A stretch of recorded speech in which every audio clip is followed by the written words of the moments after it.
Hello everybody, this is Mithril Zenith and it's been a little bit. So, to break the ice I decided why not have another tier list, and today we're going to be talking about the Lords, Avatars, main characters, and mostly assisting characters in Fire Emblem. So, instead of just having S tier to F tier, I decided since a lot of these Lords tend to be bulked as either very good or very bad, let's cut out the tiers as names, tiers as letters, and just go towards the actual, what do they do? Are they a hard carry? Are they like obviously the best unit in your army, or so strong they can solo the game and just like, you know, doesn't really matter? Are they solid all around? They're solid, they're good help most of the time. Maybe they're not the best unit, but they're definitely good. Are they a good unit but needs help? Do they play an important role or have some good value that they bring, even if they maybe get overshadowed by some other units in your army or don't quite have enough to get the job done? Are they just fine? You know, they might not be as bad as people say if they get a bad reputation. They might not be as good as people say if they get a good reputation. They're just fine. Are they mediocre at best? These are the lords that they try, but they don't really do much. They don't hold you back. They're not difficult to train or not difficult to use, but they just kind of don't really do as much as you'd like them to. Or are they pretty darn bad? Is it actively detrimental? Not detrimental per se, but like, is training them more hassle than it's worth more often than not? Is it just really difficult to get them to work the way you want them to? Well, without further ado, I have all the lords listed in order of appearance. So let's begin with Marth from FE1. Marth easily fits into hard carry. Like, he's solid all around, but let's be honest, Marth carries his team. FE1's not too hard of a game. Marth has some interesting quirks, including the AI quirk, including having multiple personal weapons that are all very good, including being the only person able to realistically damage the final boss for more than like 3 damage a hit. Marth is very, very good in his very first instance, and as you'll see, it's pretty much all downhill from there. Alm in Gaiden, I'm going to say is solid all around. He's not quite as good as Marth. He doesn't have AI breaking behavior. He doesn't have anything that's truly overpowered or significant about him that other units don't. Yes, he's required to beat the final boss. Yes, in the very final map you do have the guaranteed crit when he's next to Celica, but that's only for like one map. Overall, though, he is pretty solid. He's better than all your villagers. He's just really good at combat in general, and even if he can fall behind mobility-wise your flyers and cavaliers, he's still a very solid unit, and warp exists to get him to where he needs to be. I'm gonna say Celica is either good but needs help or is just fine. In FE2, I'm gonna say good but needs help. She's not as good as Alm. She definitely struggles with I might actually move these once I tier more units. Again, disclaimer, these units probably will not be listed, be ranked within tiers. I might try to rank them within tiers later, but don't expect it off the bat. Anyway, Celica, I consider her pretty good but needing help. She's decent at fighting, she's decent at magic, but she's never great. She gets Seraphim early, which is very important if you want to get the Holy Sword in Chapter 2. Pretty good at fighting monsters. But I might actually bring her down to just fine. I'm debating between these two because Seraphim is great. If you give her the Holy Sword, she's great with it, but so are the Mercenaries. The Mercenaries are great with the Holy Sword. Holy Sword, I think, if I remember right, has some health regen, which makes it even better on her for casting spells. Her spell list is not all that great. She has Fire, Seraphim, and then after promotion gets Recover, and then Ragnarok, I want to say. And recover is basically heal, not like full heal. Yeah, she's probably just fine. Marth and FE3, I'm going to say is solid all around. He's not nearly as broken as FE1 Marth, but he's not bad. He is definitely a pretty good unit. Debating putting him down into good unit but needs help, because there are other units that can do more stuff for him, but I'm not going to downgrade him because of his comparison to cavalry and flyers, because on indoor maps, he's better than them because they take penalties by having to dismount. So he's solid all around. No real complaints about him, but he's also not going to be like hard carrying your entire team anymore. Unlike Sigurd and Seliph, they can definitely hard carry. Seliph needs a little bit of help to get going, and so there's the question of, do you put Seliph down because of his slightly slow start, even if he inherits all the rings?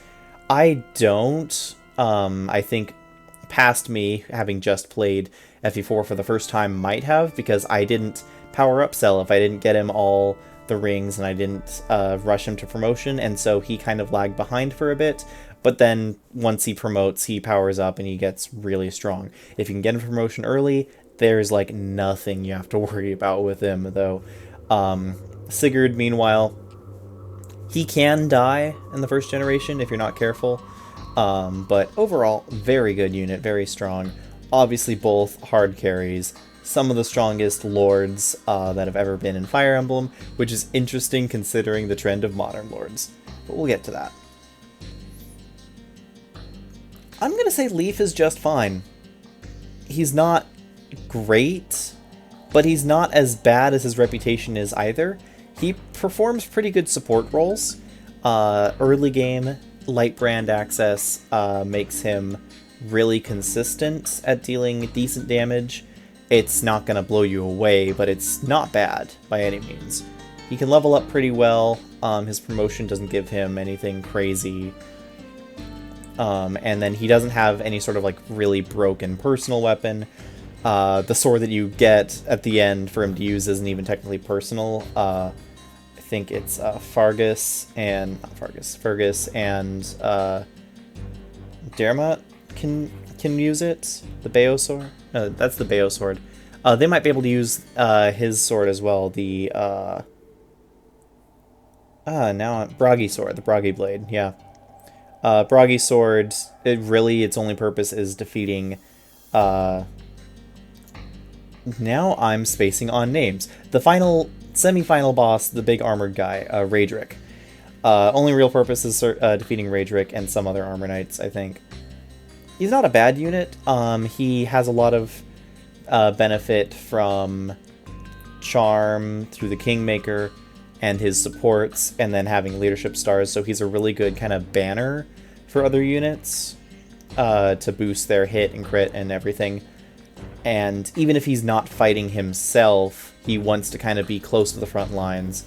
He can be pretty bulky, actually, and that's pretty good considering he's the only unit that doesn't require S drinks to maintain stamina, which aren't generally an issue if you're playing pretty well and have a lot of them, but it can come up, and it's nice to be able to have that in your back pocket. If you want to do some old slow strategies, you can have Leif safely tank ballista hits for forever and just drain out ballista ammo before running in. If you want to play slow and if you don't mind, that's something you can perfectly do, and Leif is the best at that because it doesn't drain stamina. All in all, he's a fine unit. He's not going to blow you away by anything, but Thracia is a game where overkill combat doesn't actually matter that much.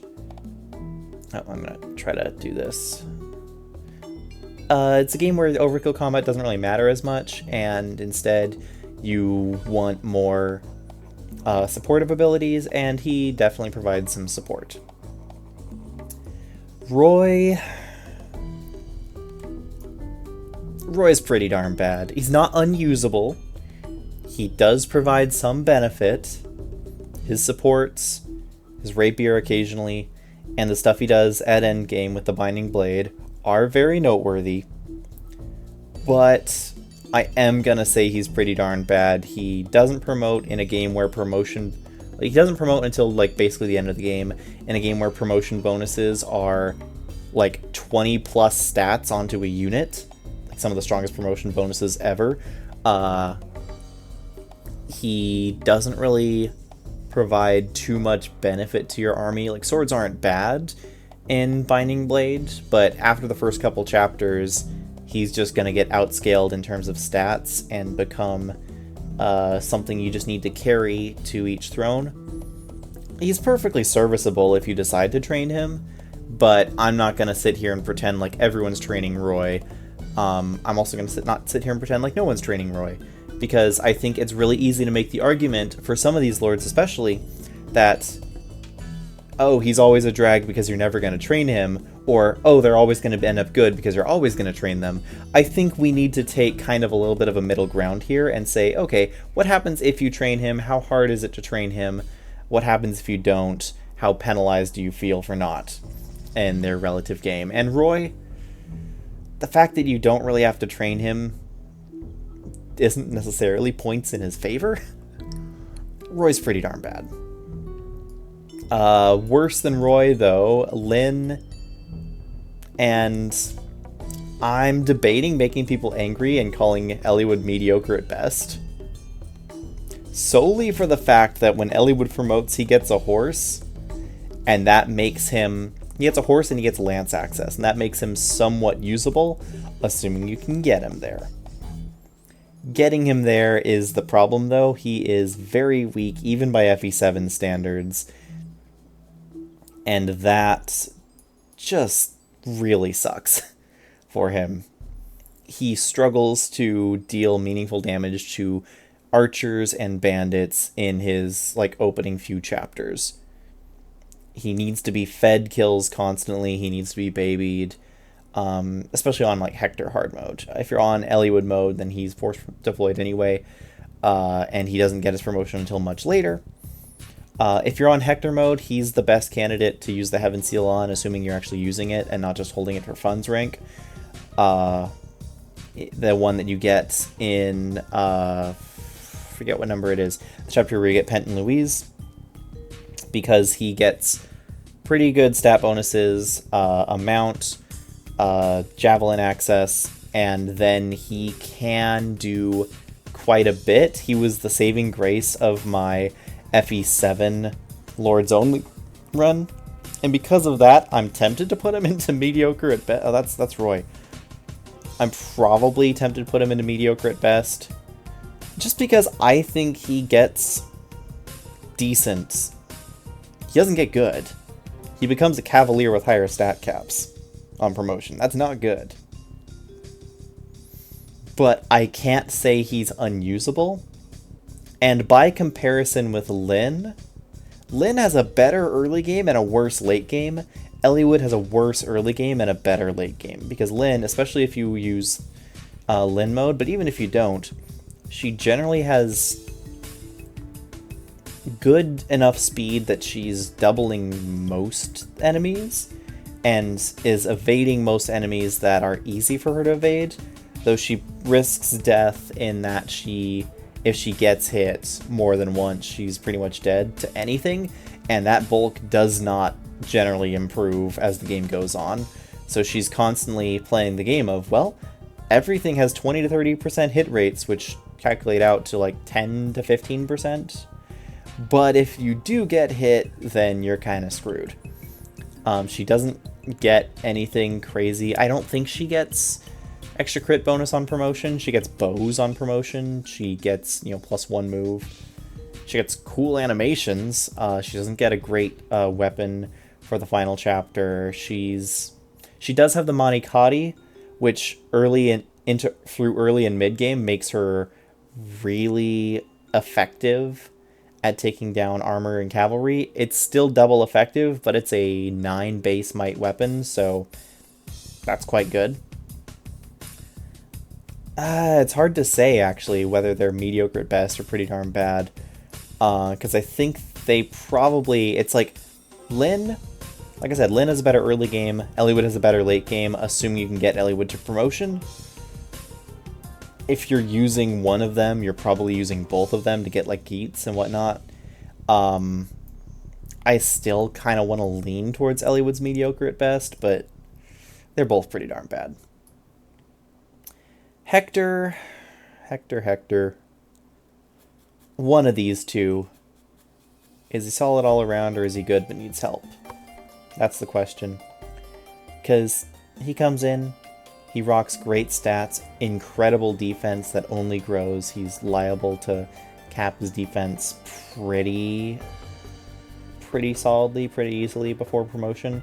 The problem with Hector, and why I think I'm going to leave him on good but needs help, is that, especially if you're playing Hector mode, his promotion comes so late and doesn't actually give him all that much.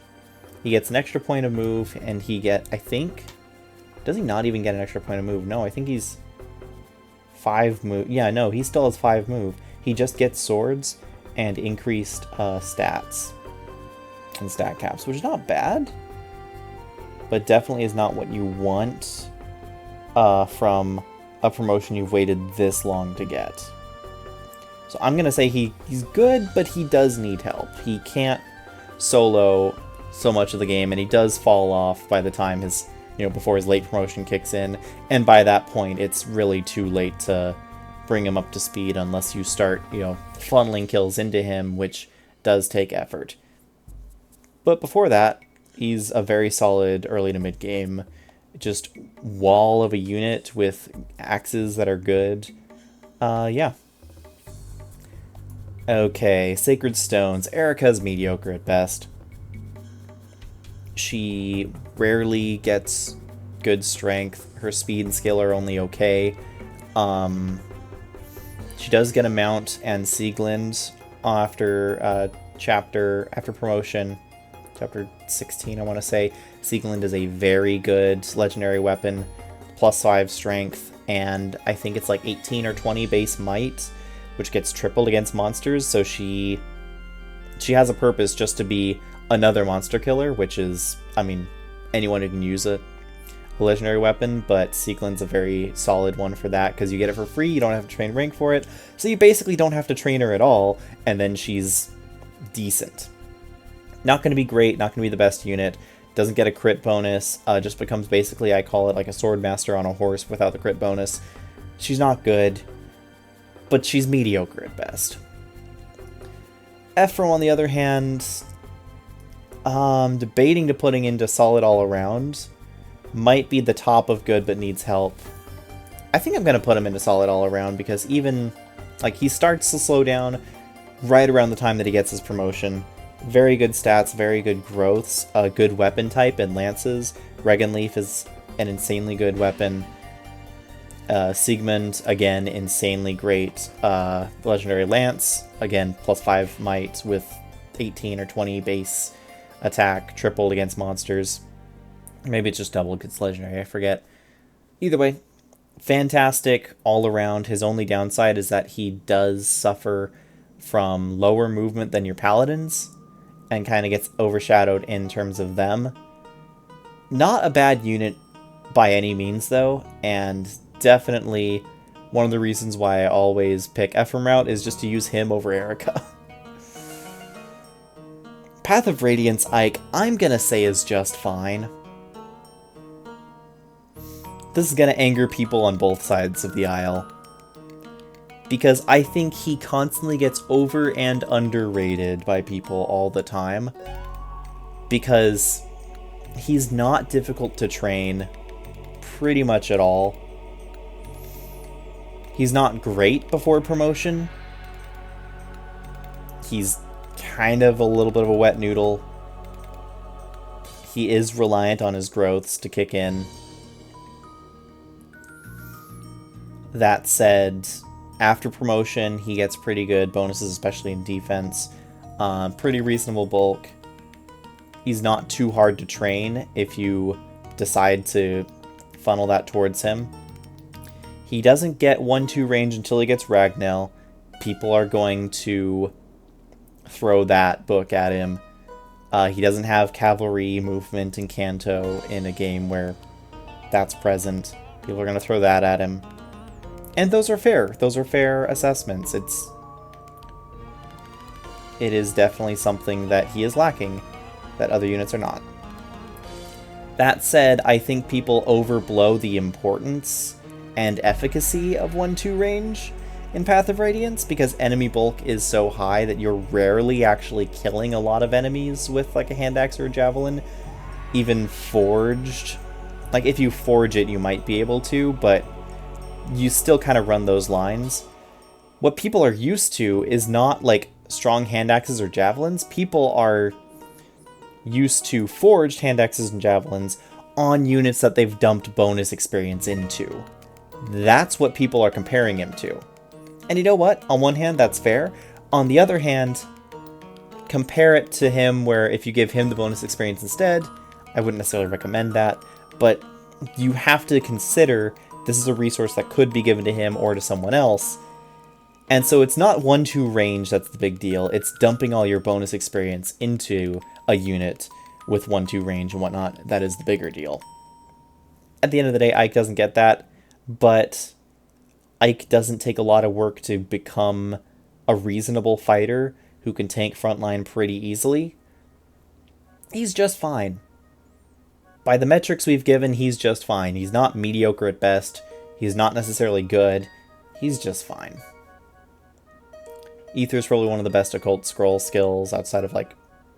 It probably is, even if you don't necessarily want to give it to him. If you want to have a better Black Knight build, you'll want like Wrath Nihil. For Ashnard, you'll probably want Wrath Resolve. Again, there are reasons that definitely you want to use Ike, and I think that's another thing I should bring up. There are reasons you want to use Ike, that you want to train Ike, you want to have him be strong enough to fight Phase 2 Ashnard, because he gets protection from most of your other units, and you don't necessarily want to have to bait him into your Laguz Royal and wait for them. You want to just be able to kill him in one round, and you have to use Ike for that. Which is why I'm boosting him up. Another reason why I can't say he's mediocre at best. Ike's solid enough. I don't think he's solid all around. I don't think that he's like, you know, can't be bad. But I think he is not necessarily better, but more important to level and train and put some effort into than people give him credit for a lot of times. So I'm putting him as just fine. Micaiah I'm also putting as just fine. She's a great support unit. She has one of the best spells in Tellius in Thani. She has Purge access if you level up her light magic enough. Thani is just a great spell because it actually allows her to kill things effectively, one-rounding them. She can have decent enough speed. She's really good luck. Her bulk's never going to be great. Her nuke potential can be pretty good. Mostly what you're going to end up using her for is staff stuff. So, sacrifice, heal, physic, maybe restore, maybe sleep, I think. And then, by endgame, honestly, it's not the worst idea in the world to give her a Blessed Purge Tome to allow her to snipe out dragons and whatnot at 10 range. She's just fine. She's not ever going to be the best unit in your army. She makes a contention for being one of the best mages in Tellius. I don't think she's some fantastic secret unit, but I don't think she's worthless, as people used to say. I think she's just fine. Meanwhile, Path of Radiant Dawn Ike is solid all around. He comes in with enough stats to just run forward and do what needs to be done. Yes, again, he doesn't have a horse. You can give him a wind edge, and he's one of the few sword units that can actually kill with a wind edge fairly reliably. Eddard is enough to get him the extra damage he needs when he needs it. He's really easy to train. And then he gets Ragnell for Part 4. I think he also gets it at the end of Act 3. And then he just goes to town. Once he gets his forced promotion in Act 4, not much can stop him. Yes, he doesn't have as much insanity as some other units do, like Har or like if you get a really good, but actually with all the ledges and terrain features, actual like paladin cavalry struggle and suffer. So I'm gonna say the only units that are clearly better than him in all regard are the big flying, are the big super flyers like Har. So yeah, that's my thoughts on Ike. Now we get to FE11 Marth. And this is gonna upset some people, but I'm putting him at mediocre at best, and for one reason only. And that reason is the rapier. Because the rapier can be forged, and when you forge the rapier, it's basically not a poor man, but a rich, desperate man's wing spear.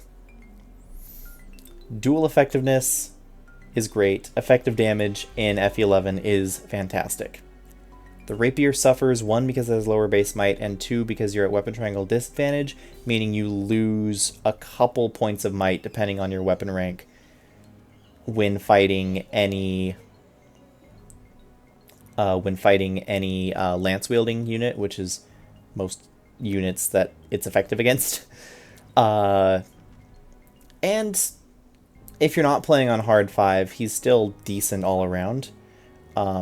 There are some points where his high luck and decent speed make him a good lure if you train him, where he can lure safely out enemies that otherwise have a crit chance on any other unit, like Jagan or even some of your other units. Low luck is a curse that Shadow Dragon has for a large number of its cast.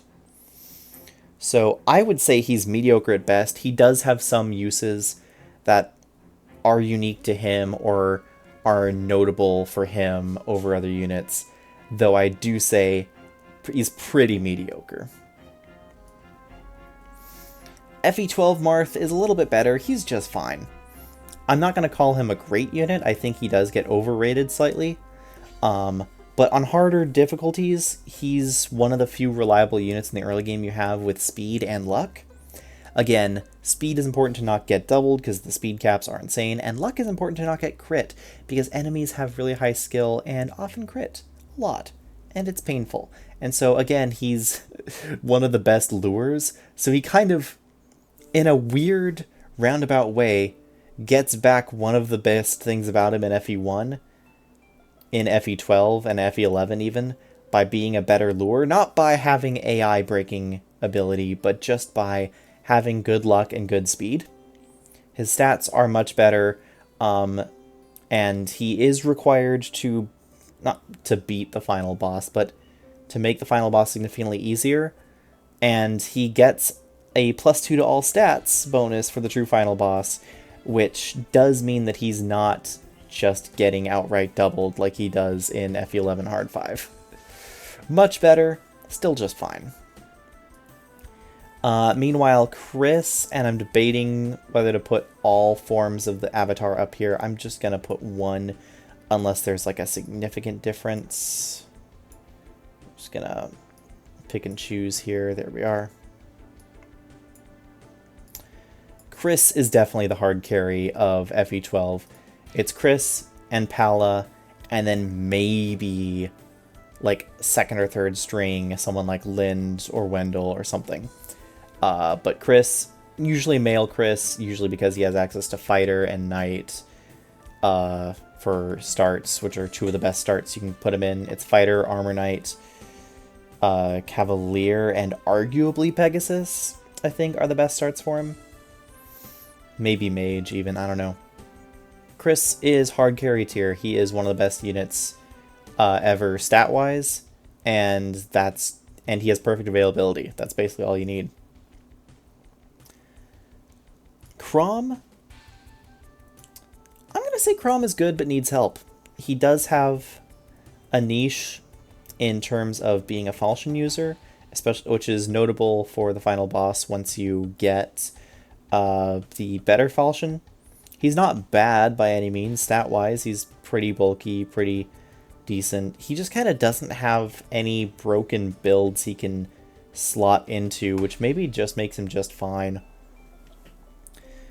because Awakening is a game where you break it by skill builds, and Crom is limited to Lord, Paladin, the Lord, Cavalier, and Archer class sets, which don't give him any really broken tools to play with, but it does give him a decent supportive ability set, and some decent activated abilities, at least in Ether and Rightful King, to increase its activation chance, I want to say. I think that's how that works.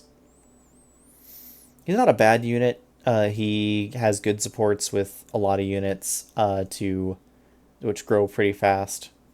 Provides decent stat bonuses for pair up.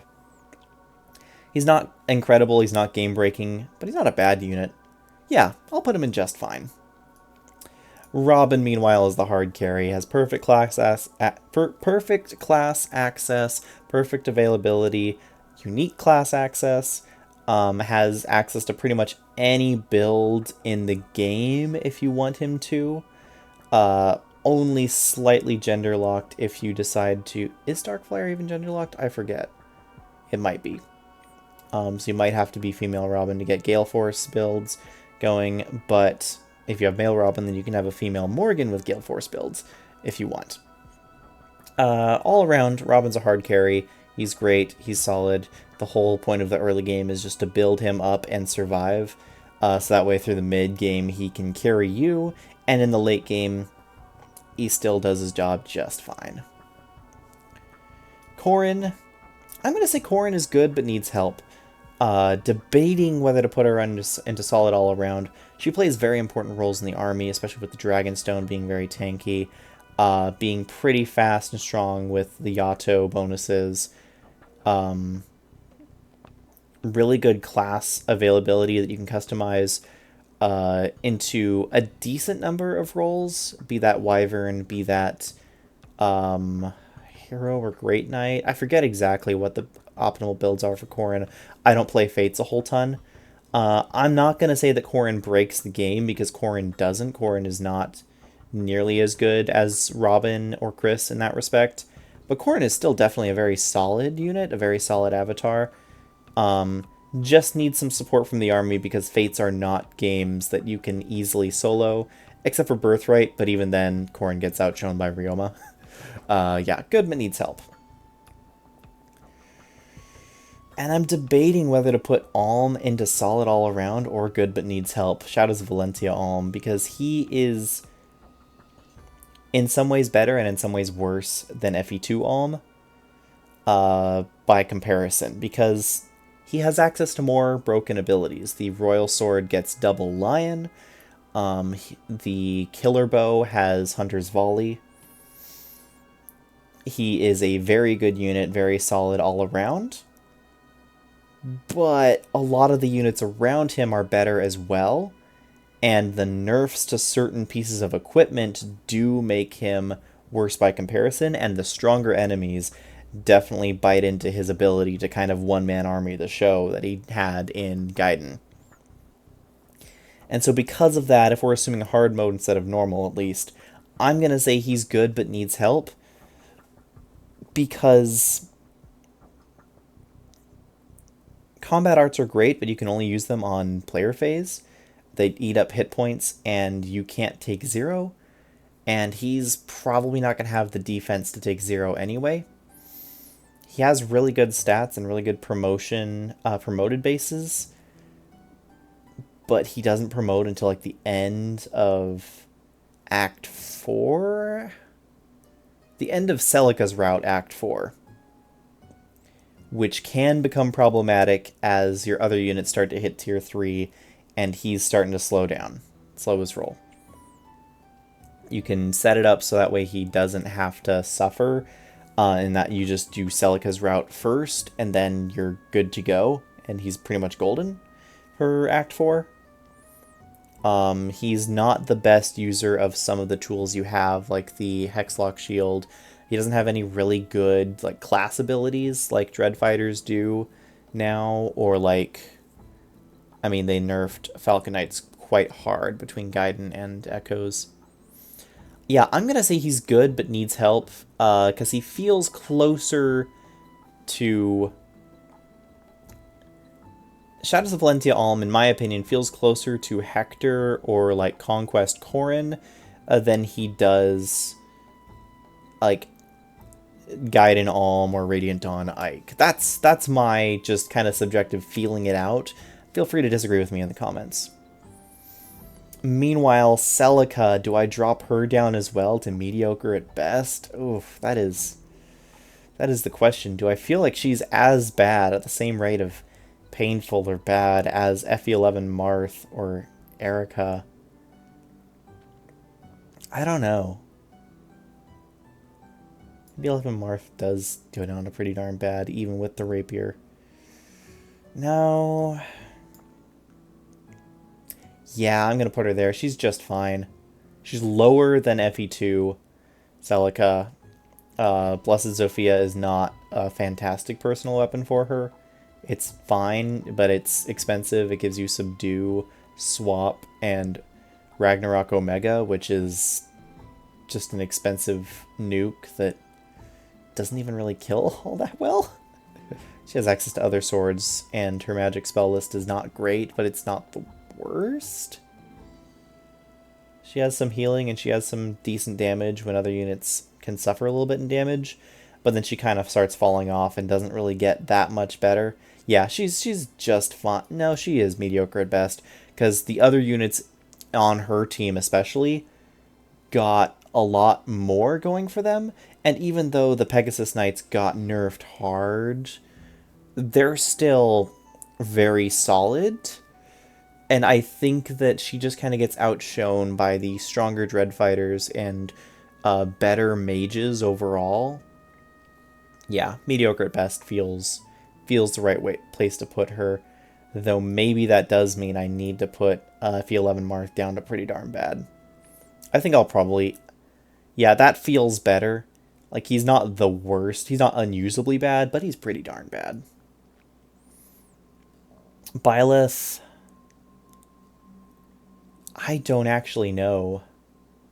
I don't know the Three Houses meta enough to give reasonable locks to the Lords and Byleth, because I don't know if Byleth has any super broken builds he can do. I know that all three Lords are very broken in their own regards because of the skills they get. Edelgard, a number of builds are just really good for her, even if you just do the cheese build with Emir. Dimitri has the double battalion Wrath Vantage, which is pretty unstoppable, and then Parceline and Atrocity, I think, are pretty good as well, if I remember right. And Claude has a great personal class. It's a Wyvern with better bow range, and yeah, all around, they're definitely very, very good. I'm hesitant whether to put Byleth up there in hard carry or just the top of solid all around.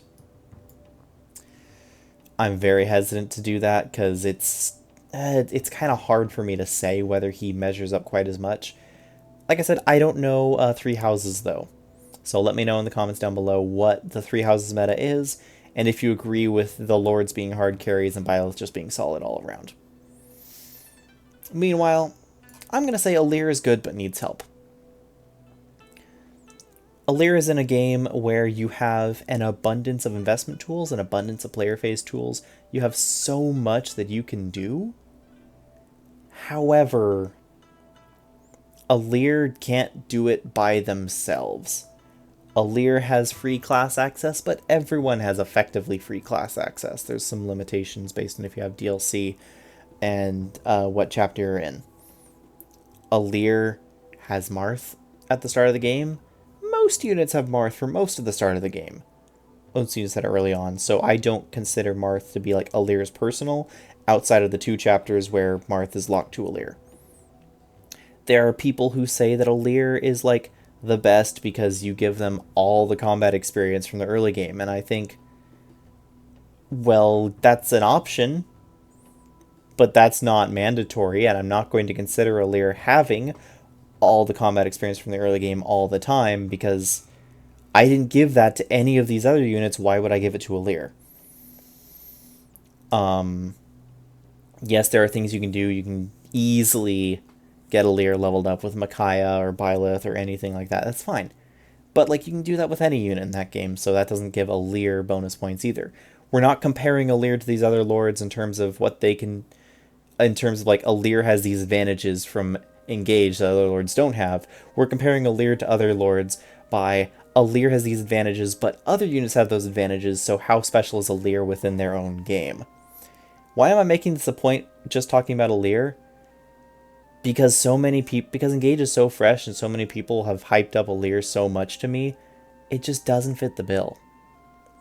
Alear can be a very good combat unit. Alear is, even if not helping in combat, a very good support bot. Alear has a lot going for them. I hesitate to put Alear as solid all around because if you don't focus on Alear's combat early on, Alear drops off hard. Look at Alear with like 17 strength as a 25, 20, I don't know. If you don't choose a good promotion path as well, Alear gets screwed. I'm not going to say you always choose a bad promotion path. I think Wyvern is very solid because just stat-wise it's good. So we can consider Alear to have what advantages Alear has. I still say Alear is good, just needs a little help. Alear needs some support from investment tools that could be used on other units. Alear needs a little bit of help from powering up early on, or is a good support bot, but using them just for support does limit their combat contributions. Good unit, needs a little assistance, or needs to be the assistance for better units. Anyway, that is my final tier list, I believe. Let's move around some units, shall we? On where we think they stand on the hard carry scale.